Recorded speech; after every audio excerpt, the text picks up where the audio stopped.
मैं आज आप लोगों को भगत के वश में है भगवान ठाकुर जी की एक बहुत ही प्यारी कहानी सुना रही हूँ। एक गांव में एक चोर रहता था। चोर बहुत ही सीधा और कम उम्र का लड़का था। उसे ज़्यादा चोरी करना नहीं आता था। वो बहुत ही सीधा था। एक दिन वह रास्ते से जा रहा था तो उसे पंडित जी दिखाई दिए। उसने उन पंडित जी को पकड़ लिया और चाकू दिखाकर बोला, पंडित जी आपके पास जो भी हो वह निकाल दो। तब पंडित जी ने कहा, बेटा मेरे पास तो ये भगवान की पुस्तकें हैं, ये ज्ञान की पुस्तकें तुम्हारे किस काम की आएंगी, मेरे को छोड़ दो। तब उसने कहा, नहीं पंडित जी आपको कुछ ना कुछ तो देना पड़ेगा। तब उसने कहा कि मैं यहाँ पास के ही घर में एक जजमान हैं उनके यहाँ जा रहा हूँ, वह भगवान के बहुत प्रेमी हैं। जब मैं वहाँ पर जाकर कथा करूँगा तब तुम उसके घर में जाकर चोरी कर लेना। ऐसा कहकर पंडित जी अपनी जान बचाकर वहाँ से चले गए। वह जाकर कथा करने लग गए और चोर भी उनके पीछे पीछे उसी घर में चला गया।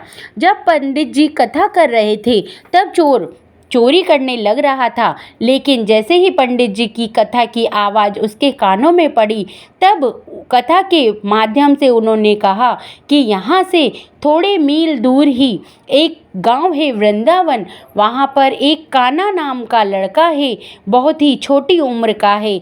वह ऊपर से लेकर नीचे तक हीरे जवाहरात के आभूषण पहनता है और नदी किनारे पेड़ों के नीचे बैठा रहता है।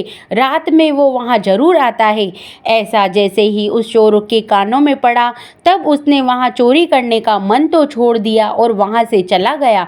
जाकर सीधा अपनी पत्नी से बोला कि मैं बाहर जा रहा हूँ चोरी करने के लिए, वहाँ पर एक कान्हा नाम का छोटा सा बालक आएगा, वो बहुत सारे आभूषण पहने हुए हैं, हीरे जवाहरात मोती, तो तुम मेरे लिए खाने के लिए कुछ बांध दो। उसकी पत्नी खाने के लिए कुछ बांध देती है और अब तो बस चोर को एक ही धुन रहती है कि बस कहीं ना कहीं कान्हा मिल जाए। पूरे रास्ते वो करता जाता है, हे भगवान कान्हा मिल जाए, कान्हा मिल जाए। ऐसे करते करते वो चलता जाता है। जाते जाते उसे रात पड़ जाती है। वृंदावन में जहाँ पर पंडित जी ने जो जगह बताई थी वो वहाँ पहुँच जाता है। रात हो जाती है तब वह सोचता है कि बस अब तो कान्हा आने ही वाला होगा। ऐसा सोचकर वह उस पेड़ के नीचे पहुँच जाता है। पास में ही झाड़ियाँ रहती हैं तो वह सोचता है कि क्यों ना मैं इस झाड़ियों के पीछे छुप जाऊं, वरना कान्हा मुझे देख लेगा तो यहाँ से चला जाएगा। जैसे ही वो आएगा मैं उसे पकड़ लूँगा। तो जैसे ही वो झाड़ियों के पीछे जाता है झाड़ियाँ उसके शरीर पे चुभ जाती हैं और वो लहूलुहान हो जाता है। अब तो बस वो एक ही कहता है कि हे कान्हा आ जाओ, हे कान्हा आ जाओ, देर मत लगाओ। उसकी करुण आवाज़ सुनकर और कांटों में से खून निकल रहा था, इतनी दूर पैदल चलकर आया था, उसकी यह स्थिति देखकर कन्हैया जी का मन पसीज जाता है और वह एक बालक का रूप बनाकर चल देते हैं। तब रुक्मणी जी कहते हैं कि हे प्रभु आप कहाँ जा रहे हैं, वो आपको लूटने आया है, आपको लूट लेगा।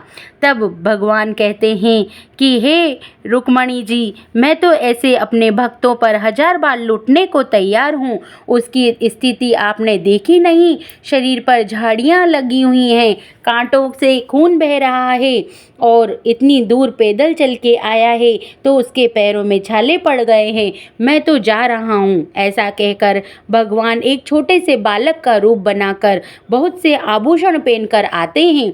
आते ही वह जैसे ही वहाँ पहुँचते हैं तो चोर झाड़ियों के पीछे से निकलकर चाकू बताता है और चाकू उनकी गर्दन पर रख के बोलता है, आ गए कान्हा, मुझे सब पता है, तुम जरूर आओगे। अब तुमने जो भी ये गहने पहन रखे हैं वो मुझे चुपचाप से दे दो। कान्हा जी मुस्कुराते हैं और राजी राजी अपने सारे गहने खोल के उस चोर को दे देते हैं। अब तो चोर राजी राजी अपने घर को जाता है।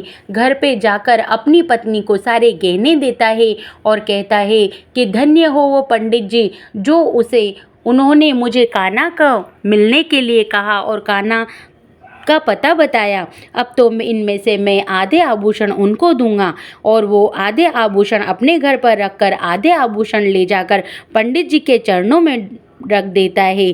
तब पंडित जी कहते हैं कि तुम इतने सारे गहने कहाँ से लाए।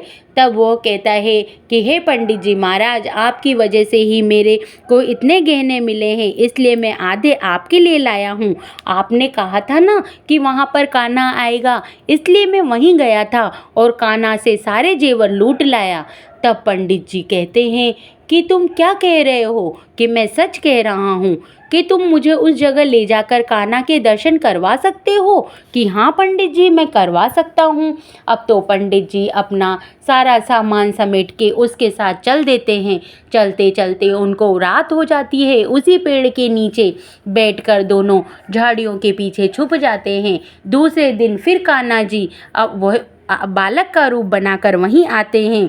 आते ही चोर वापस निकलता है और उनके सामने आ जाते हैं। उनके सामने आते ही पंडित जी एक तरफ भगवान को देखते हैं, एक तरफ चोर को देखते हैं।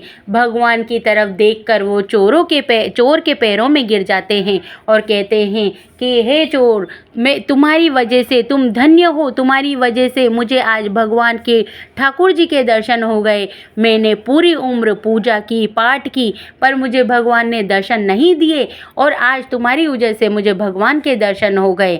फिर जाकर ठाकुर जी से कहते हैं, आँखों में से आंसू बह रहे हैं पंडित जी के, और भगवान से कहते हैं कि हे प्रभु, ये कैसी लीला है जो आपने मुझे कभी दर्शन नहीं दिए और इस चोर को चोरी करने के बावजूद भी दर्शन दिए।